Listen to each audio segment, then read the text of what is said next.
আউযুবিল্লাহি মিনাশ শাইতানির রাজিম বিসমিল্লাহির রহমানির রহিম। আমার প্রাণপ্রিয় দেশবাসী, সকলের প্রতি আমার সালাম। আসসালামু আলাইকুম ওয়া রাহমাতুল্লাহি ওয়া বারাকাতুহু। সমস্ত ঢাকার শহর বাংলাদেশ থেকে আলাদা করে ফেলুন, গণভবন দখল করুন। আর সময় নাই, শেষ। শেখ হাসিনা ভারতীয় দালাল, সে ভারতের সহযোগিতায় এখনও সে বৈশা রয়েছে।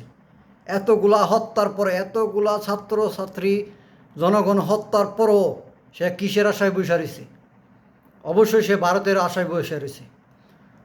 গণভবনকে 3 স্তরে কাঁটাতারের বেড়া দিয়ে ঘেরাও করা হয়েছে। আপনারা গণভবন দখল করেন। গণভবন দখল না করা না পর্যন্ত শেখ হাসিনাকে ক্ষমতা থেকে সরানো যাবে না। যার যা আছে, কেউ ল্যাব, এই কাঁটাতারের বেড়া যদি আপনারা ছুটাতে চান, যদি অতিক্রম করতে চান, তাহলে ল্যাব, তুষুক, কম্বল, যার যা কিছু আছে এইগুলা নিয়ে প্রত্যেক বাসায় থেকে এগুলা নিয়ে আগে বাড়েন। সমস্ত গণভবন দখল করেন। গণভবন ছাড়া যাবে না। সমস্ত টাকা বাংলাদেশ থেকে বিচ্ছিন্ন করে দেন। আর ঢাকাবাসীর উদ্দেশ্যে আমার আকুল আবেদন, আপনাদের ঘরে খাবার যা কিছু আছে, খাবার, পানি, খাবার যা কিছু আছে, আন্দোলনকারীদেরকে সহযোগিতা করুন।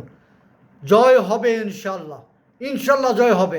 আল্লাহ, মহান আল্লাহ পাক শেখ হাসিনার পাশায় লাথি দিছি। এখন শুধু জনগণের কাজ।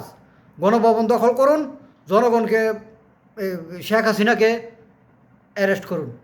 আর কোনো নাই। গণভবন দখল করতে হবে, আর কোনো পথ খোলা আমাদের নাই। পিছনে দেয়াল, সামনে স্বাধীনতা।